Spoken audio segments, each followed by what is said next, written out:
परमेश्वर का वचन हमें क्या कहता है? रोमियो की 12 की 9 हम पढ़ेंगे।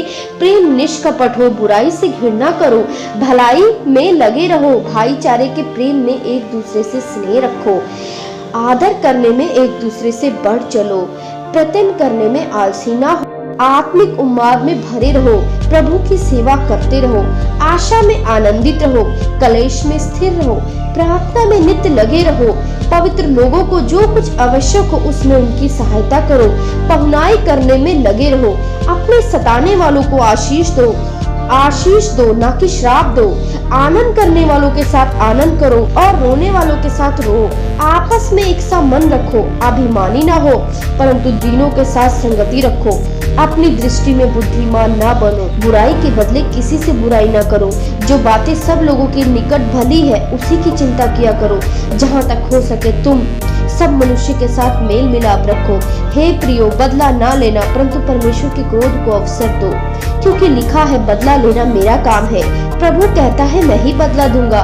परंतु यदि तेरा बैरी भूखा हो तो उसे खाना खिला दे, पानी पिला दे, क्योंकि ऐसा करने से तू उसके सिर पर आग के अंगारों का ढेर लगाएगा। बुराई से ना हारो परंतु भलाई से बुराई को जीत लो। परमेश्वर का वचन कहता है कि हमें इन वचनों के अनुसार ही अपनी जिंदगी को बिताना चाहिए। आप अगर वचन को ध्यान से पढ़ोगे, एक एक वचन में परमेश्वर की गहराई छिपी है, एक एक वचन में आपके लिए बदलाव छुपा है। इस बदलाव के द्वारा ही परमेश्वर आपकी जिंदगी में कामों को करेंगे।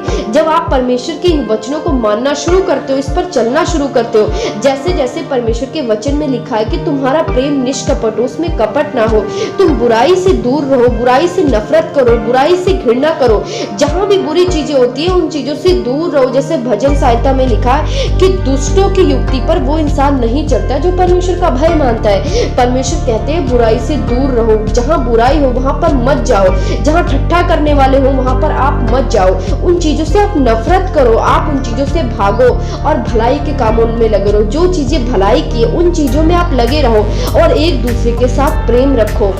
परमेश्वर का वचन कहता है एक दूसरे के साथ प्रेम करो। जब आप एक दूसरे को प्रेम करते हो, परमेश्वर की व्यवस्था को आप पूरा करते हो और एक दूसरे का आदर करो, एक दूसरे का सम्मान करो। अगर आपको कोई बुरा भी बोल दे तब भी आप उसे माफ करो, कभी उसके लिए बदला मत लो, कभी अपने दिल में उसके लिए नफरत मत रखो, कभी कड़वाहट मत रखो, कभी उसको श्राप मत दो, कभी मत बोलो कि इसने मेरे साथ ऐसा किया तो उसके साथ ऐसा होगा। परमेश्वर का वचन कहता है कि तुम बदला मत लो, क्योंकि बदला लेना मेरा काम है। अगर आपको किसी ने सताया भी है तब भी आप उसे माफ करो, क्योंकि परमेश्वर आपका न्याय करेगा। परमेश्वर के हाथों में सब कुछ सौंप दो, परमेश्वर आपके लिए बेस्ट रिजल्ट को निकालेगा। जब आप ऐसी जिंदगी में जीना शुरू करते हैं तो हम मसीह यीशु के कैरेक्टर में जीना शुरू करते हैं, और जब मसीह यीशु का कैरेक्टर आपके अंदर आने लग जाता है तो हर एक वो चीजें भी आने लग जाती हैं जो परमेश्वर ने बाइबल में वादा किया आशीष देने के लिए। आशीष किसके लिए है? परमेश्वर ने कहा आशीष मेरे बच्चों के लिए है, जो ये सारे गुण उसके अंदर पाए जाएंगे वो आशीष का वारिस होगा।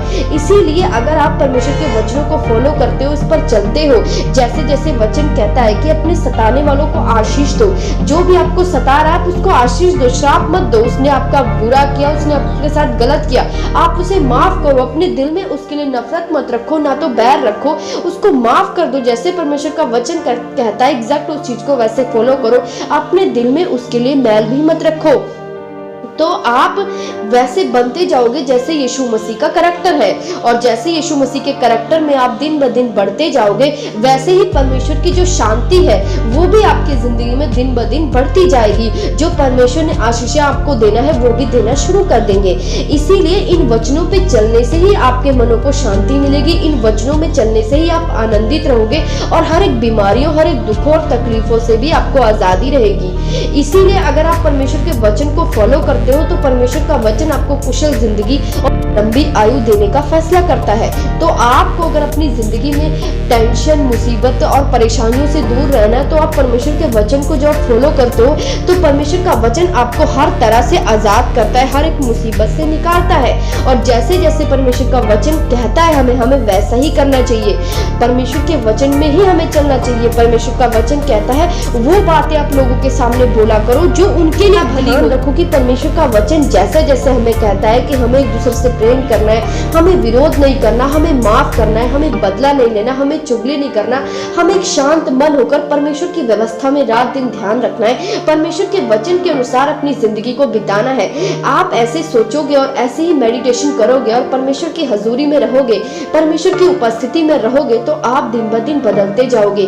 परमेश्वर का जो कैरेक्टर है वो आपके अंदर आता जाएगा और आप बदलकर कुछ और ही बन जाओगे और उसके बाद जिंदगी के हर एक रास्ते आपके साथ खुल जाएंगे। क्योंकि जब आप ऐसे करते हो तो परमेश्वर का वचन कहता है कि परमेश्वर को अच्छा लगता है जब आप ऐसे करते हो, और अगर परमेश्वर को अच्छा लगता है तो परमेश्वर भी, आप जो परमेश्वर से मांगोगे परमेश्वर भी आपको देने में सामर्थ्य है। क्योंकि जब आप परमेश्वर को प्रसन्न करते हो, परमेश्वर आपसे खुश होता है, तो परमेश्वर भी आपको वो चीजें देता है जो परमेश्वर से आप मांगते हो।